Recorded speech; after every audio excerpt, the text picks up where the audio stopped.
What's up, everybody, and welcome to my AEW Dynamite review. Welcome to TBS, folks. Welcome to TBS. AEW Dynamite is now on a new channel. On TBS now, it will be on every Tuesdays. They are done with TNT. I know it's a little weird and whatnot, because I almost forgot myself it was on TBS tonight, okay? And, because it's kind of funny, you got a show called Dynamite. You had it Dynamite, TNT and whatnot. So should we really call it Dynamite in a way anymore? Since it's not on TNT, it's on TBS now. So yeah, man, TBS though. So it's kind of crazy, but we do kick it off with the AEW World Title match on the line. Hangman Page versus Bryan Danielson. Basically, after what happened the last time, the 16-minute draw, we had judges in the ring for this match. On the outside of the ring, which were the Big Show, Jerry Lynn, and Mark Henry, and stuff. Especially if this match goes to a draw once again. This match, some would say, probably would have been better than their first one they had before, because before they had a 60-minute match. But this was brutal. This was bloody. Both of these guys beat the hell out of each other, especially knocking each other in the ring post, bleeding like crazy. Bryan doing everything he could to not get hit by that buckshot lariat, just countering it, going to a label lock and whatnot. Before last time it was a little bit more methodical and whatnot. I think they moved somewhat at a faster pace. They damn near went 30 minutes out there and whatnot. But, it wasn't going to be another 60-minute match once again and whatnot. If it would have been, that's probably what they had the judges for, even though they kind of ended up being useless at this point since it didn't go that way. But like I said before, just try and go for that buckshot lariat. Bryan getting up out of the way, hitting him with the big running knee and whatnot. Headbutts, forearms, just going insane. Bryan, he got out of the dead eye and whatnot. He ended up hitting like the Gotch style pile driver and stuff, but still for a near fall. Trying to stamp on Hangman's face then and stuff. But he ended up stumbling to do it, telling Hangman to get up. Bracing run into him, got hit by a powerbomb then. Hangman covered him, but Bryan tried to get him with a triangle and whatnot, make him tap out. But Hangman was able to get out of it once again. Got him with a heel hook and whatnot, but and stuff, Bryan, but Hangman got out of it again. He got him with a big backdrop on fucking drive on like damn near on the apron and stuff, which once again Hangman set up for the buckshot lariat one more time. Bryan ended up getting up, and then he got hit by the buckshot, and Hangman Page still retained the AEW World Title. So hell of a match to kick off the show, okay? Like I said, some would think it was better than the last encounter they had, but this was more bloodier. I felt like this was a little bit more brutal and stuff, especially only at 30 minutes this time. But again, you didn't really need the judges at this point. If this went to 60 minutes again, I don't know if it would have been better as a last one, but still, hell of a match though they had out here. Next on MJF came out then. He was getting ready for a match against Captain Shawn Dean, but CM Punk came out in ringside. MJF got out of the way. Punk ended up hitting a GTS on Dean, which ended up a DQ victory for Shawn Dean. So now MJF had a loss right here, and Punk says, you're going to keep getting this every week until you get in the ring with me. But MJF said, it was bad enough I got to wrestle in this herpes state of New Jersey and stuff. But Punk said, hey, these guys are winners. You're the only one that lost right here. But MJF said, everything that comes out of your mouth is fake. You're doing anything that became relevant. You said, I'm a waste of money, but you sold Tony Khan, these people, a bill of goods and whatnot. And MJF basically said that Punk is no savior, that he is himself. And, he got offended when I compare myself to Roddy Piper and whatnot. And his thing, Piper was talented enough to main event WrestleMania. You weren't. And then again, it might get to a time where, depending on his contract goes, I made main event Mania over there too. But Punk said, listen, man, all I want to do is kick your ass, okay? You can run, you can hide, you can go to grass is greener, you can main event, to buy one, night 4, buy one, get one free extravaganza and stuff. A lot of WWE shots right here, get released faster and whatnot. And then the last one's in the sack, okay? All I want to do, you can run, but I'm going to find you, and we're going to have this match. And I'm just saying, you want to have this match? You want to have this match? Well, you're not getting the match. Next week, you go against Wardlow. Fans chanting bullshit then. And Punk said the difference between, people like Piper and himself and MJF, that Piper will want to fight anybody, anytime and whatnot. And he told MJF eventually, it's going to be nowhere to run. I'm going to put you to sleep. So, very good promo segment by both Punk and MJF once again. A lot of Mania shots I see out there. So, that was pretty insane out there. So, very good promo segment. Chris Jericho came out then. So welcome everybody to TBS. Talking about he hasn't been on TBS. The last time he been on here was on WCW Thunder in 1999 against Booker T when he lost to him. So they think he cheated. But he talked about ever rising him with a chair and whatnot, how it took him out for the past few weeks and he wanted his revenge. They came out then. Jericho called them Terrence and Phillip. Basically, I can't get past your square head. Once again, they call him a square head most of the time. Square head and pinhead and stuff.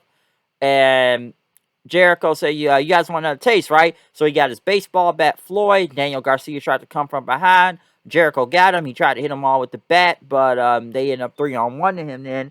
Eddie Kingston and Santana Ortiz came out for the save then.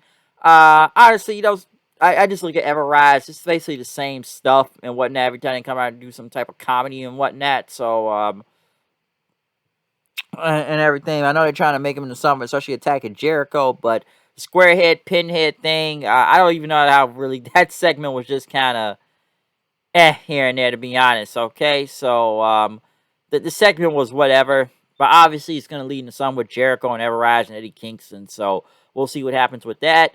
Undisputed Era in the back is Cole saying we want to face Jake Atlas or something. I guess it's going to be on Rampage and whatnot. Wardlow came out. He was going to face Antonio Zabrino, but Spears ended up attacking him. Him and C4 move on him. He threw him back in the ring. Wardlow hit 5 power bombs and whatnot and won the match. Like I said, Wardlow gets over every week with this stuff. Next, the TBS title is on the line. The first ever TBS title and whatnot. This tournament being its finals. We had Ruby Soho versus Jade Cargill. Coming out of Storm, I should add too. I think a lot of people compare Jade Cargill to Storm, but I guess, she actually dressed like Storm in a way this time coming out there.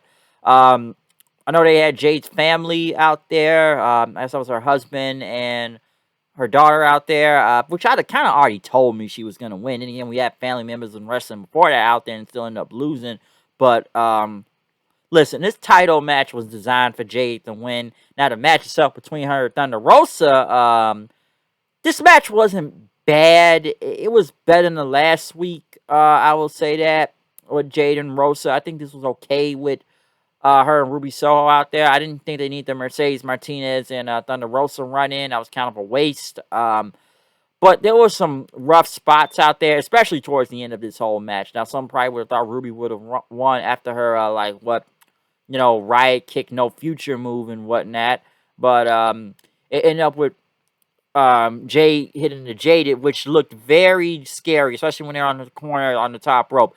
You could see Jade wanted to do it on the top rope, but she was really slipping, and that could have turned out really bad. So they ended up just going for on the second rope, which it still looked kind of sloppy in a way, especially going for like the avalanche part of it. But they went for the second rope and because if they went for that top rope, I felt somebody was going to slip and fall, or they would have got hurt really, really bad. So basically, then Jade hit the Jade on the second rope and got the win, becoming the new TBS champion. I know some people are going to question still, who did they really do this for, especially with the whole Tony Khan, Big Swole situation that happened the other day. Listen, I knew Jay was going to win this the whole time. I know it changed some people's opinions now going into this match, but like I said before, I still think this match was designed for her to win.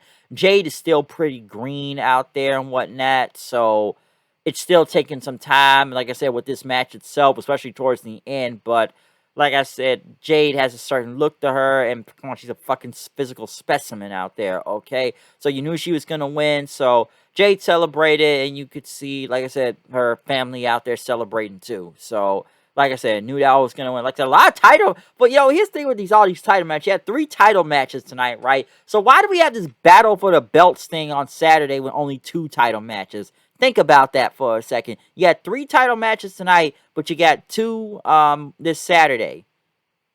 why are we doing a match show? Honestly, I'm watching Hard to Kill versus Saturday anyway, so I'll be back for Battle of the Belts at a later time. Shit, I'll probably be watching Wrestle Kingdom Night 3 during that time. Well, then again, Wrestle Kingdom will probably be on earlier in Night 3, early in that time anyways. But, next we had a sit-down interview with Serena Deeb and JR. Deeb talked about the fluke victories that Sheeta had. She will not accept it, and how she wants to hurt Sheeta. JR basically said, why are you taking it so personally? And she thought it was any other woman on the locker room that had on that level and whatnot. And, it's a tough question, so, you had to say no and stuff. She said, you're damn right and stuff, because she's paid enough dues for every woman in the locker room and whatnot. And just even make it here. And Deeb said, it's going to beat Sheeta, that she has a PhD in kicking someone's ass. So, that's going to be good next week. Malachi Black went against Brian Pillman Jr., Julia Hart came out with a eye patch over her. And whatnot. But this match here, not bad. Malachi Black, of course, is going to get the win. Pillman tried to go for the air Pillman, but I guess he ended up falling on his face. And then Black hit the Black Mass for the win. Black then was going to attack Pillman again with Julia right there, but the Lucha Brothers came out. I guess they remember what happened to Pac. Lights went out. Lights came back on. Basically, Black is at the entranceway and stuff and walked up the ramp and everything. So, I don't know what it's going to lead to, but we'll see what happens with this. Ruby Soho talked about her match earlier. Britt Baker basically came to mock her and stuff, saying, oh, look at Ruby, dropped the big one again. And then Ruby says, I see you can't beat Rio without anybody's help. Britt attacked her, and then Rio made the save and whatnot. And stuff. They basically talked about Rampage coming up. We didn't get to the main event. The Lucha Brothers versus the Jungle Express for the AEW Tag Team titles. And, man, this match was... There's a lot to say about this match, to be honest. It was a very good match, in a way. There was some very bad-looking spots that looked very bad, okay? Especially when they were on the apron. There was some things that looked really sloppy out there, and it didn't look good. It really didn't. Now, I'm sure everybody's talking about near the finish of this match was Phoenix, which possibly may have broken his arm. Luchasaurus chokeslammed Phoenix through a table on the outside, and you could see Phoenix's arm, and going back to look at it, that looked very bad, okay? That was just fucking brutal. And I know the lights went out at one point, and the lights came on, maybe they said Black had something to do with it, but that fucking table spot was bad. And then Pentagon tried to go for the fear factor, but Jungle Boy tried to hit the kill switch. Basically, Pentagon tried to go back for his finisher again, but Jungle Boy rolled him up in one. So, very shocked that the tag team titles changed right here.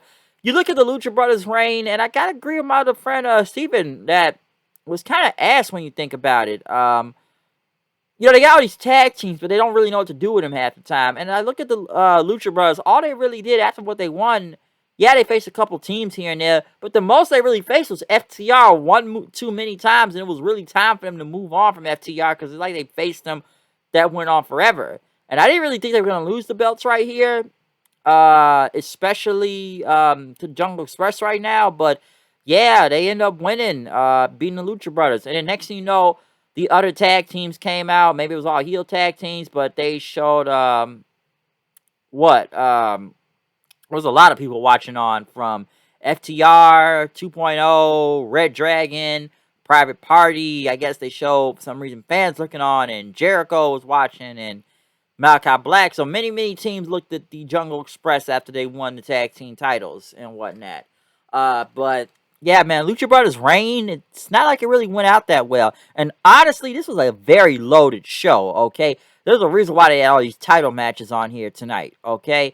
That's why I wonder why we even need to do this Battle of the Belts thing this Saturday. What is the point of even doing it? You just had 3 title matches tonight. You had a world title match that was just fucking awesome. You crowned a new TBS champion, the first ever TBS champion, and you had a tag team title change tonight. So this is a very loaded show, and obviously they had to load this whole show up. You're on a new channel, it's TBS, you want to draw that big rating and whatnot if it'll come in. So they had a very loaded show on here tonight, okay? There was a lot of big matches and a lot of big things going on. So, like I said, many things happened. So, yeah, welcome to TBS, folks. But Rampage is still on TNT on Friday. And like I said, TNT will also have the Battle of the Belts thing coming on this Saturday also. Like I said, I'm probably going to be watching Hard to Kill anyways at the time. But yeah, this is the AEW first night on TBS tonight, folks. So other than that, I'm out of here. Comment, subscribe, follow me on Twitter at HoodedKnight890.